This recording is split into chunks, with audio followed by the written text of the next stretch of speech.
We start with breaking news. The Russian Air Force has just destroyed the enemy army command post in Chernigov. On your screens is the moment of 3 Russian cruise missiles landing at once on the building where the enemy officers were located. And these are impressive footages of the assault on enemy positions in Krasnogorovka. In the video, a Russian tank, which we popularly call an armadillo or a turtle, passes under heavy fire from Ukrainian artillery, including the use of cluster munitions and FPV drones, but the design that our frontline inventors came up with can withstand all hits.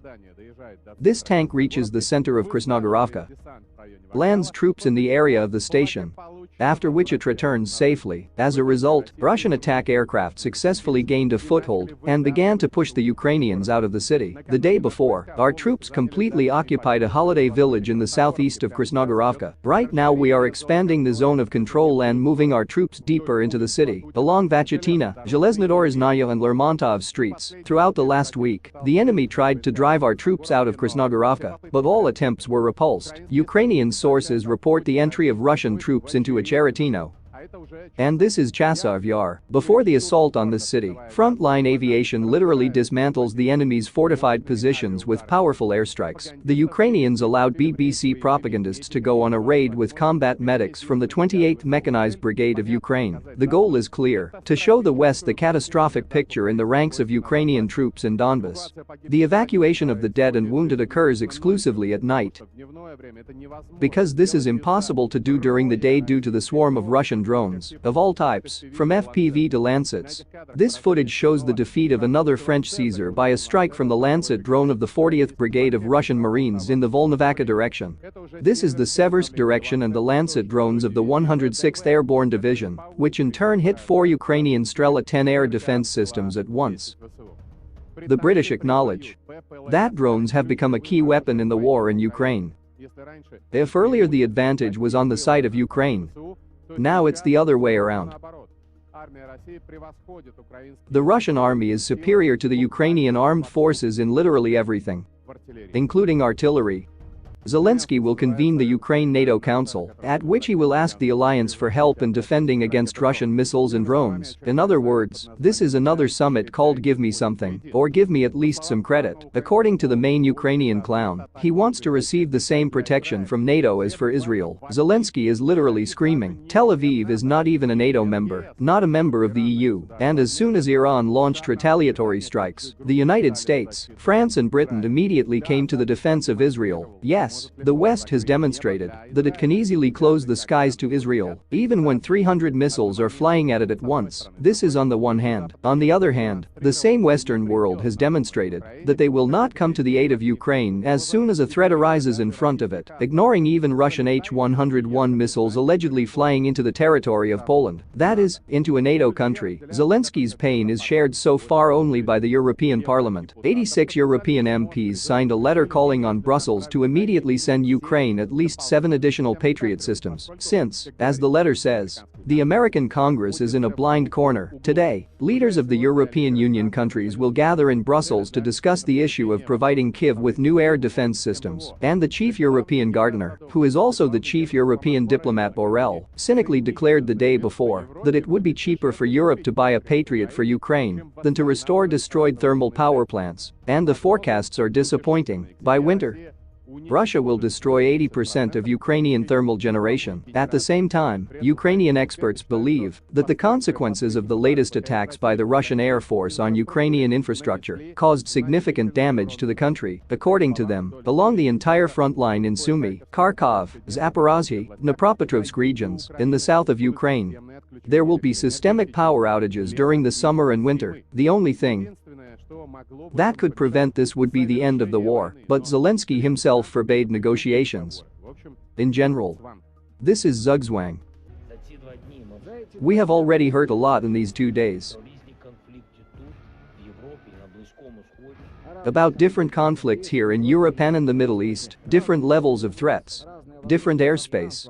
Although the shots and ballistics are the same, about various threats of escalation. But Ukraine will make a request to convene a meeting of the Ukraine NATO Council on the defense of the sky, on the supply of air defense, on the supply of relevant systems and missiles. There are things That cannot be compared, it must be understood that Israel's Iron Dome system, which protects airspace, has been in the making for years, plus it's too expensive.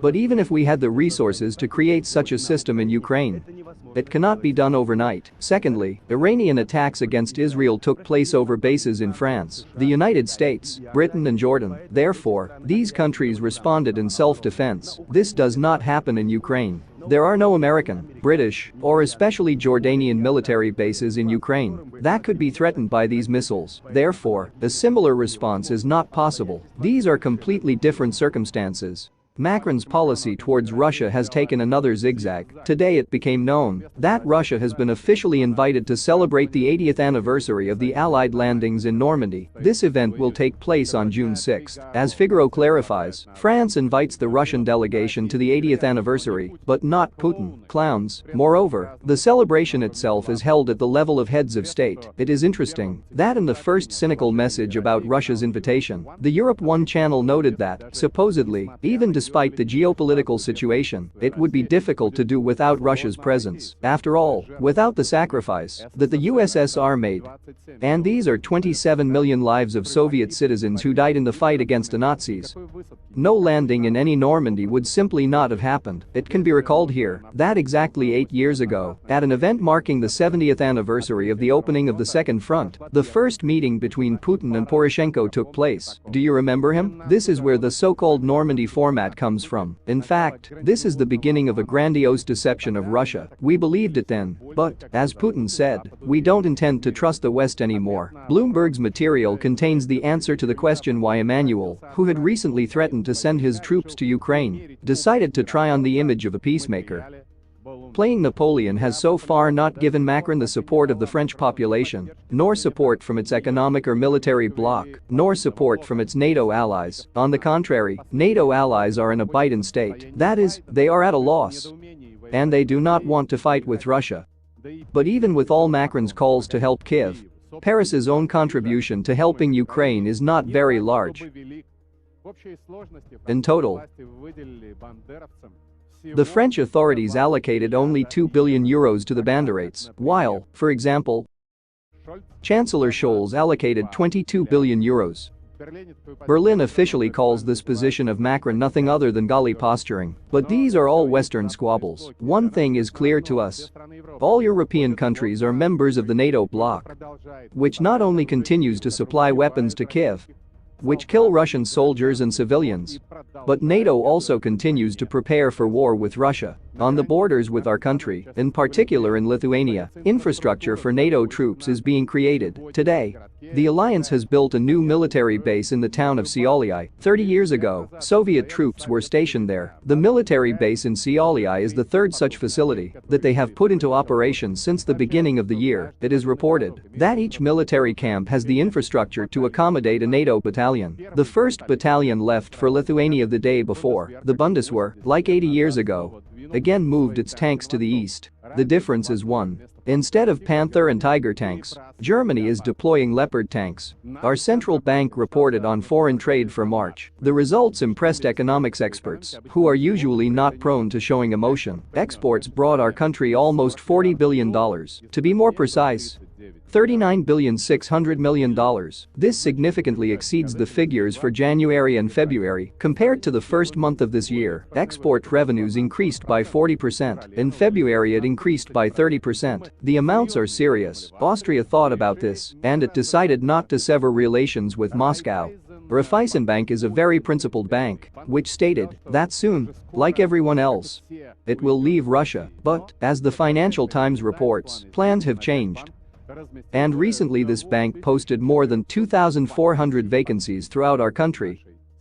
In general, nothing personal, just business. Bloomberg reports that Russian seaborne oil exports rose to an 11-month high in the second week of April. Shipments from all major ports have approached peak levels. The West can't do anything about it. The head of the US Treasury said the day before that the United States could not even steal the frozen $300 billion because they were afraid of Moscow's response. The UK, unlike its American partners, does not even calculate the risks. Politico finance correspondent Eleanor Myers believes London will probably never confiscate Russian assets. The whole point is that there is no legal basis for the theft of Russian money, property, or other assets. The volume of Russian assets frozen in Britain is not officially reported. This is estimated to be £18 billion for individuals and a further £26 billion for the central bank. That is, it is our money. The money of the Russians. For comparison, €260 billion of assets of Russian citizens are frozen in EU banks, and all assets, not just oligarchs, and state employees also pay taxes, which are then invested, including abroad. This applies to everyone. The West stole money from every Russian. Experts, however, doubt that it will come to an arrest. That is, in politics, reality rarely coincides with rhetoric. It's the same with sanctions. American conservatives writes that anti-Russian restrictions have become a death sentence for US foreign policy. The resilience of the Russian economy never ceases to amaze. They say that it did not work and will not work to force Russia to become accommodating again, to comply with all the demands of the West. The BBC reports that Putin has become even more powerful. Western sanctions have failed to weaken the Russian economy. A turn to the east and parallel trade with neighboring countries helped Moscow calmly overcome all restrictions.